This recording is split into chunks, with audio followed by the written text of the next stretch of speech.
Halo, Assalamualaikum warahmatullahi wabarakatuh. Kami dari kelompok 1 akan mempresentasikan mengenai mikrobiota normal dan interaksi inang parasit. Mikrobiota normal atau flora normal ialah sekumpulan mikroorganisme yang secara alamiah terdapat pada tubuh manusia normal dan sehat. Umumnya terdiri dari jenis bakteri. Mikrobiota normal dapat menyebabkan penyakit bila ditempatkan pada tempat yang tidak semestinya atau ada faktor predisposisi. Flora normal juga dapat menimbulkan penyakit pada kondisi tertentu. Asal mula mikrobiota normal pada manusia yaitu dari sampai waktu akan dilahirkan, janin tidak mengandung mikroorganisme.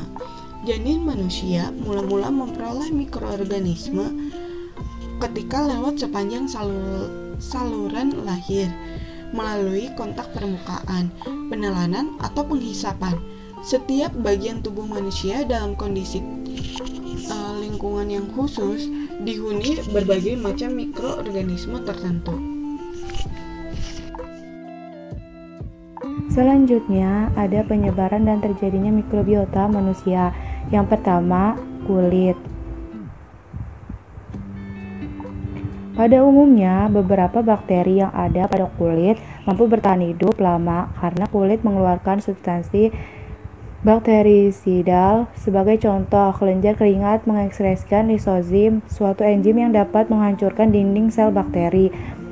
Kelenjar lemak mengekskresikan lipid yang kompleks yang mungkin diuraikan sebagian oleh beberapa bakteri. Asam-asam lemak yang dihasilkan yang sangat beracun bagi bakteri-bakteri lain.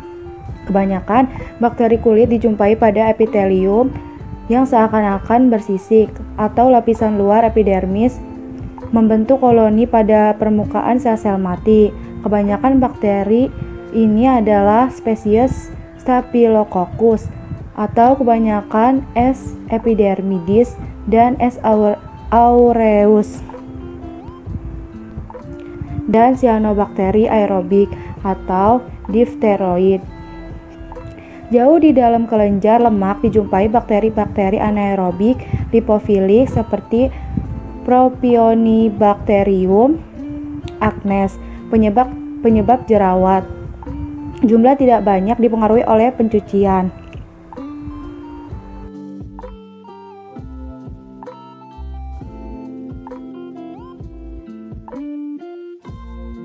Selanjutnya ada hidung dan nasofaring atau nasopharynx.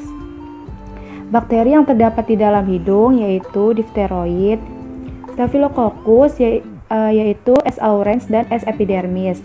Di dalam hulu kerongkongan hidung dapat dijumpai bakteri Branhamella catarrhalis atau suatu batang gram negatif.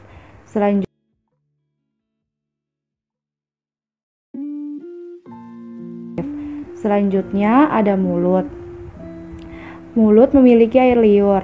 Air liur merupakan medium yang kaya serta kompleks yang dapat dipergunakan sebagai sumber nutrisi bagi mikroba pada berbagai situs di dalam mulut.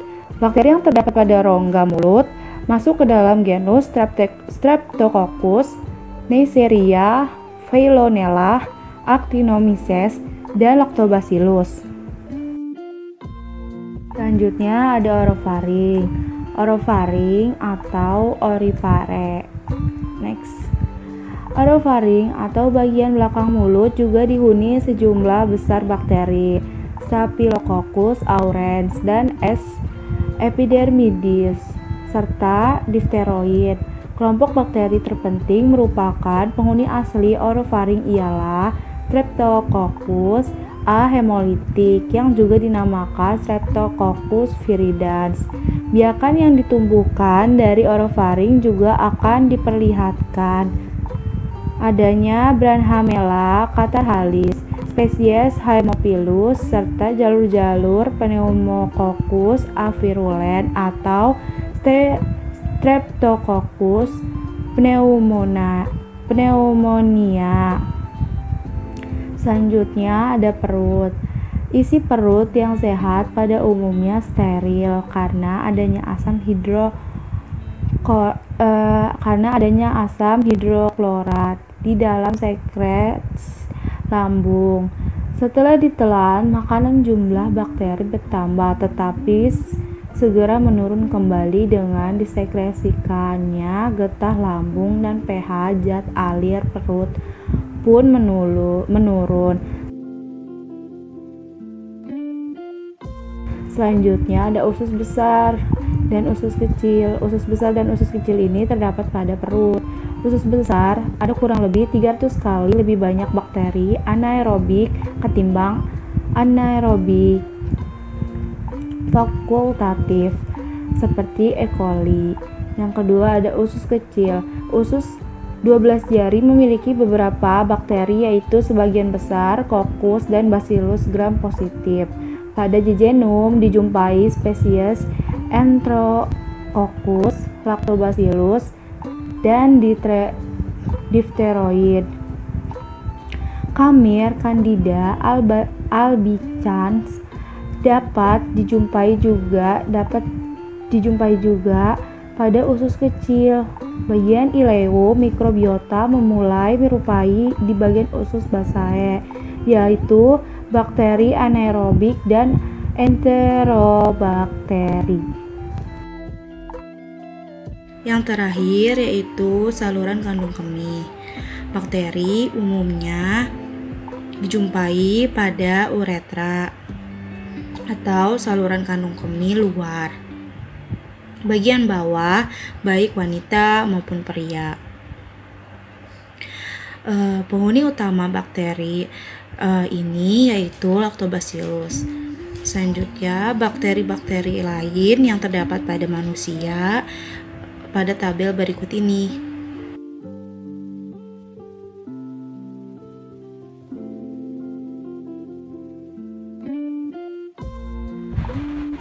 Pembahasan selanjutnya yaitu terkait patogenisitas infeksi, virulensi, dan faktor-faktor virulensi mikroba. Apa sih patogenisitas itu? Patogenisitas merupakan kemampuan organisme untuk menimbulkan penyakit. Kemudian terdapat pula istilah patogen. Patogen ialah organisme atau makroorganisme yang mampu menimbulkan penyakit. Contohnya, cacing Trichinella. Cacing tersebut merupakan patogen yang menyebabkan trichinosis, suatu penyakit parasitik yang menyerang jaringan otot. Kemudian ada istilah infeksi. Apa sih infeksi itu? Infeksi merupakan sebuah kondisi di mana mikroorganisme menyerang inang, kemudian memasuki jaringan tubuh dan berkembang biak. Selanjutnya ada istilah virulensi. Virulensi merupakan derajat kemampuan suatu mikroba untuk menyebabkan infeksi. Selanjutnya yaitu faktor-faktor virulensi mikroba. Yang pertama ada toksin. Toksin merupakan hasil dari mikroorganisme berupa zat beracun. Toksin yang dihasilkan mikroorganisme diekskresikan ke medium di sekitarnya, eksotoksin, atau disimpan di dalam senyawa, endotoksin, sebagai bagian dari sel tersebut. Eksotoksin adalah protein. Toksisitasnya akan hilang bila dipanaskan atau diberi perlakuan dengan zat kimia. Toksin dan toksoid mempunyai kemampuan untuk merangsang pembentukan antitoksin. Antitoksin yaitu substansi yang menetralkan toksisitas toksin di dalam sel inang. Endotoksin terjadi pada bakteri gram negatif. Selanjutnya yang kedua yaitu enzim ekstraseluler. Virulensi beberapa mikroorganisme sebagian disebabkan oleh produksi enzim ekstraseluler. Beberapa enzim ekstraseluler yang turut menentukan virulensi mikroba. Yang pertama yaitu enzim hyaluronidase, memiliki asam hyaluronat atau suatu komponen jaringan. Yang kedua, enzim koagulase, mengumpulkan plasma. Yang ketiga, enzim hemolisin, melisis sel-sel darah merah. Yang keempat, enzim lesitinase, menghancurkan sel-sel darah merah dan sel jaringan lain. Yang kelima, enzim kolagenase, menguraikan kolagen atau suatu serat jaringan.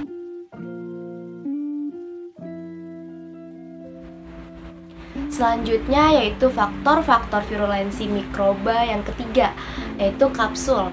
Virulensi bakteri dalam banyak hal dipengaruhi oleh ada atau tidaknya kapsul. Bila patogen kehilangan kapsulnya, seperti misal oleh mutasi, maka akan kehilangan kemampuannya menyebabkan penyakit. Yang keempat, itu ada pili. Pili membantu organisme melekat dengan lebih baik pada permukaan sel inang dan jaringan inang.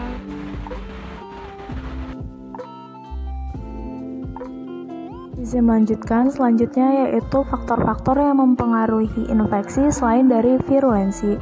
Yang pertama yaitu afinitas jaringan. Beberapa mikroorganisme mempunyai afinitas tertentu terhadap sel dan jaringan tertentu yang dapat dirusak dan dihancurkannya. Diganggunya proses normal suatu sel atau jaringan mempengaruhi organisme secara keseluruhan, maka timbullah penyakit. Faktor yang kedua yaitu gerbang masuk. Gerbang masuk dari mikroorganisme berbeda-beda, bergantung pada kemampuannya untuk menyerang organ atau bagian tertentu tubuh. Misalnya saluran pernapasan. Saluran pernapasan merupakan gerbang masuk dari tuberkulosis dan difteri. Sedangkan tifoid, disentri, dan korela merupakan organisme yang masuk melalui gerbang masuk saluran pencernaan.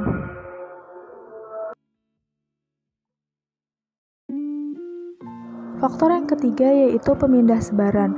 Pemindah sebaran mikroorganisme dari satu orang ke orang lain melalui berbagai cara, yaitu dengan kontak langsung, dengan terkena benda tercemar, dan karena faktor intermediate. Hewan juga dapat menyebarkan patogennya ke manusia. Misalnya penyakit malaria. Penyakit malaria ini adalah penyakit yang dipindah sebarkan dari hewan antropoda ke manusia.